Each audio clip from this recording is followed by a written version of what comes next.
day that David Ray Niemeyer was killed in the course of a robbery. This investigation has been ongoing for 17 years, just past 17 years now.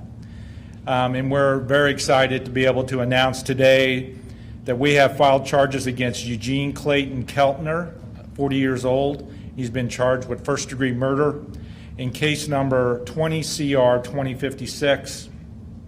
This has been a result of a very long investigation being conducted by a number of agencies, and I'm going to go ahead and list them. The lead agency being the Johnson County Sheriff's Office with the assistance of Westwood, Fairway, Roland Park, Lenexa, Mission, Prairie Village, Kansas City, Kansas, the Johnson County Crime Lab, and the KBI and the FBI. And currently, Mr. Keltner is not in the Johnson County Jail. He's at the Lansing Correctional Facility and will be transported shortly back to Johnson County to face these charges, and his bond is currently set at $1 million. In conclusion, I'd like to note that it has been an incredible journey for law enforcement in our office to work this case to the point where we can announce these charges. And I'm very pleased with the dedication and perseverance of these investigators who have worked very hard to get us to that point. Without their dedication and perseverance, we would not have been able to announce this today. And so it's been a great day for justice, for the Niemeyer family, and for this community. So at this time, I'm going to go ahead and turn it over to Sheriff Cal Hayden for some additional comments. My name is Calvin Hayden. I'm the sheriff here in Johnson County, and it's a pleasure to announce justice for the Niemeyer family. We met with the family last night, and or yesterday, and it was a heartwarming moment to be able to advise them that they have some closure in this case, and through hard work of a lot of detectives and officers and agencies for many, many years to finally get a break in this case. And it's a result of an effort by one of our captains, Mark Rakusik, who put together a cold case squad. And he called in some of the best investigators in the country, or in the county anyway. Lou Hoskins, Joe Langer, and Tom Robinson, who's with Kansas City, Missouri, one of the best homicide investigators ever. And they started going through this case piece by piece, word by word, and they started eliminating suspects. And in the process, our investigators turned up some new suspects, and it turned out to be just the thing to solve this case. So my investigators are Natalie Bright, Judd Brungard, and Amanda, who is our analyst, and they did a stellar job. I'm so proud of them. I'm surrounded by my heroes, so I'm kind of just fluff here. They did the real work, did the great job, and I couldn't be more honored to be associated with them. So with that, I'll turn it over to Westwood Chief Greg O'Halloran. Thank you, Sheriff. As you can tell, there's going to be two parts to my comments tonight. The family's not here, and they asked for their privacy, but they did want to send along a statement, so I'll do my best to go through that first. David Ray Niemeyer was 68 years old at the time of the shooting. He was a husband, a father of 4, and a grandfather of 10 at the time this event took place. Since his passing, there's been 15 great-grandchildren added to that legacy. As the children reported it last night, he made time to make sure that each one of his children had a special relationship with him, something unique that was just between them and their father.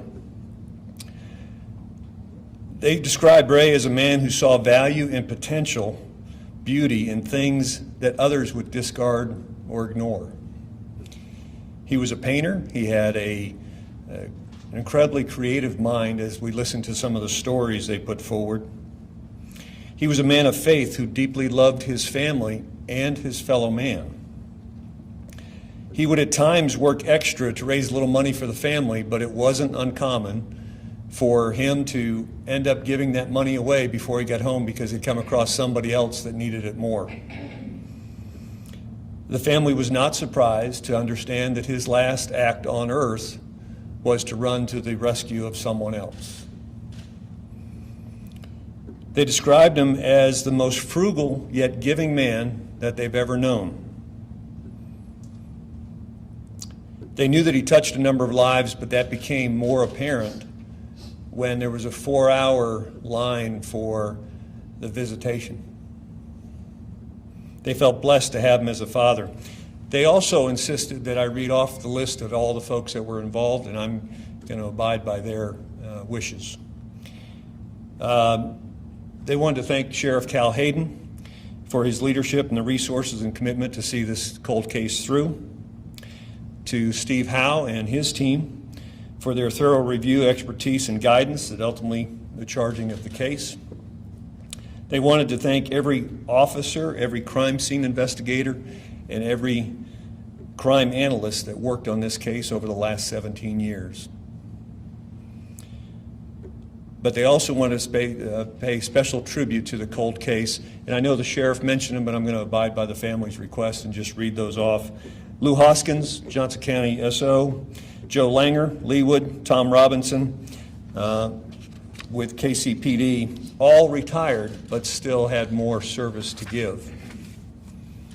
The cold case supervision and management team, Sergeant Craig Wallian, Dusty Bernhardt, Lieutenant, Captain Mark Rakuzik, retired, and Josh Tice, Captain Josh Tice over there. They wanted to thank Amanda Schulte, the crime analyst, who put all these pieces together in what is approximately, well, I'll leave that up to you for the number of reports. And they also wanted to especially thank Judd Brungart and Natalie Bright, the two lead detectives on this, in the opinion of the family. They wanted to thank them for their dedicated work, the meticulous approach that followed every lead, and they are both the epitome of what a good detective should be. They also wanted to thank Walmart for allowing the monument that is out there for David Ray Niemeyer on the north side of Walmart.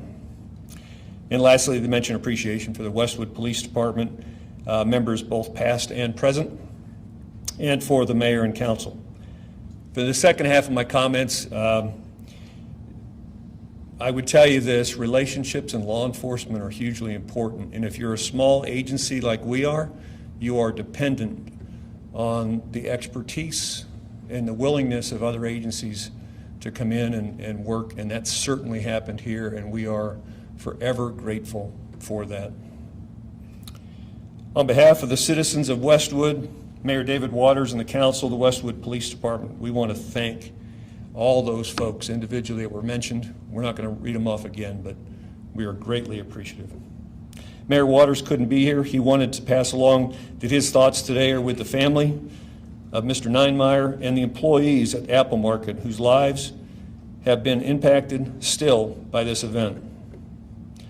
He wanted to recognize that plaque is still there in Westwood, and indeed our city has never forgotten that day. We are thankful to all those that contributed. And lastly, I would just share my own thought. Every act of violence like this deserves a good and thorough investigation, whether it's quick or it takes years. And it's important to the victim, their family, and to the community as a whole, and we appreciate everyone's effort in this today. Thank you. Thank you, gentlemen, for your comments. I thought we would open it up to a couple questions. You have to understand that we're going to be limited on what we can provide you, but we'll try to answer as much as we can. And then, of course, under Kansas law, you have an opportunity, once he's brought back to the Johnson County Jail, to have an opportunity to get the affidavit in support of the charges, which will probably answer most of the questions that you have. What was the thing that broke this case? I mean, it's been a cold case. What was the lead, or was it a tip, or what was it that led you to this suspect? It was a number of things, and I think the sheriff alluded to it, just re-examining the case and just going almost a fly-speck approach of reassessing things, re-interviewing people, and a combination of all those things started to provide some focus to the investigation. I will say the last 2 years is when things really started to move. And we had lots and lots of meetings in my office to discuss this and the direction of the investigation. And it was really within those last 2 years that the focus started to go towards Mr. Keltner and allowed us to bring these charges. Was it somebody who maybe gave new information, or was it something that was missed or looked over, or something way back then? Like, what was it, if it was just re-interviewing? Combination of all those things. And that's good investigators who re-examine things, reassess things. Many times, just re-interviewing people, reassessing things with a fresh set of eyes, can really make a difference in an investigation. And I give a lot of credit to their dogged determination to not let this go. And it's a credit to them that they continue to work on this case. Was he a suspect back then? I can't go into that much detail, but I can just say that the focus started to close in the last 2 years during this investigation. You talked about a fresh set of eyes, and it sounds, but I also heard about all of these retired investigators who came in and helped, I assume, on their own time, since they're no longer employed. Correct. By law enforcement. Was it a combination of that sort of, the fresh set of eyes along with that experience of having been there at the time? And I don't know, the fresh set of eyes, was it investigators who weren't even around at the time this happened? It's a combination of all those things. And I think there's a real credit to the fact that you've got retired people coming back because they love their job so much. They love the opportunity to provide justice to the community, and to just donate your time to help solve cases, I think, is remarkable that we have those types of individuals in our community. Can we get one of them to come to the podium and just talk about what drove them to continue on this case? That's up to you guys. Please. Come on up. Thank you.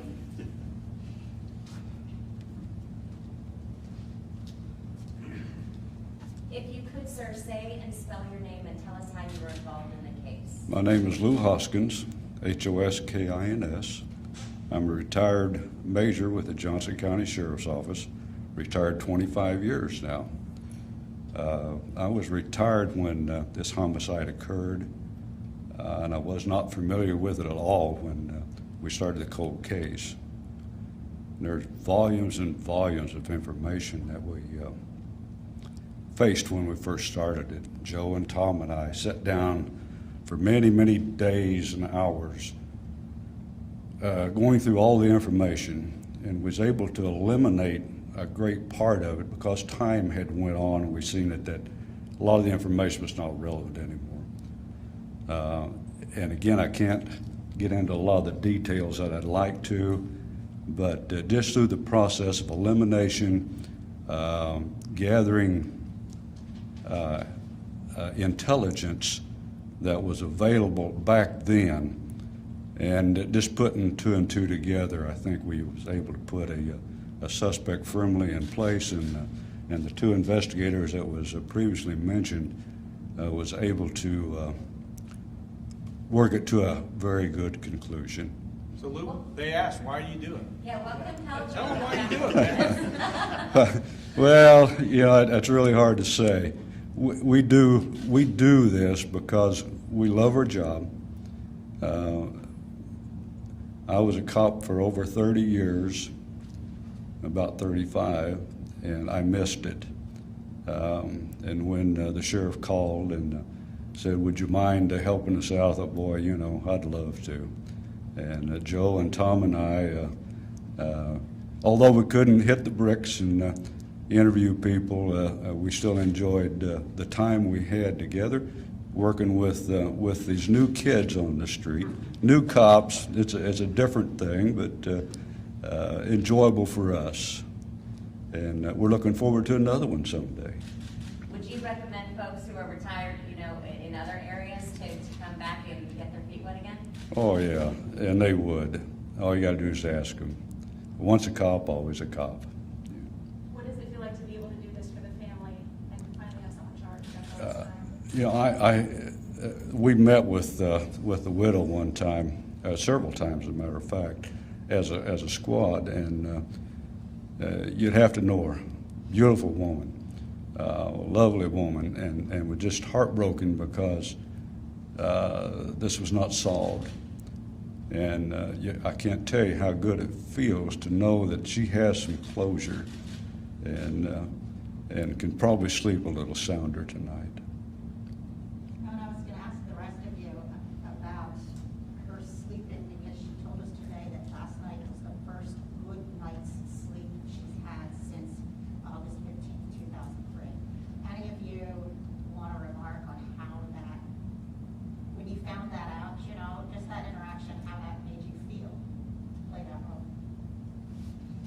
Well, I will say this, we deal with victims of crime, violent crime all the time, and I will say, when someone's taken away, it just doesn't impact that person and that family, but many times it impacts the whole community. And so you see the devastation and the damage it does to those people, and it gives you some sense of relief that you can provide some closure to the family, that you can provide some belief in that the justice will occur. We've got a ways to go, but at least they know that we're on the way to being able to provide justice. And so it feels it's a great relief to us in law enforcement to see people being able to relax and feel a sense of closure for a really terrible situation that was dealt to them. I wonder if you could give us the basics of the person who's being charged. What's he serving time for in Lansing? What's going on his name? Was there a prison informant involved in any of this? I can't talk to you about the particular facts of the case, but what I can tell you, because it's public information, is currently he's residing at the Lansing facility, Department of Corrections. He's currently serving a sentence for murder and aggravated robbery, and that sentence is ongoing.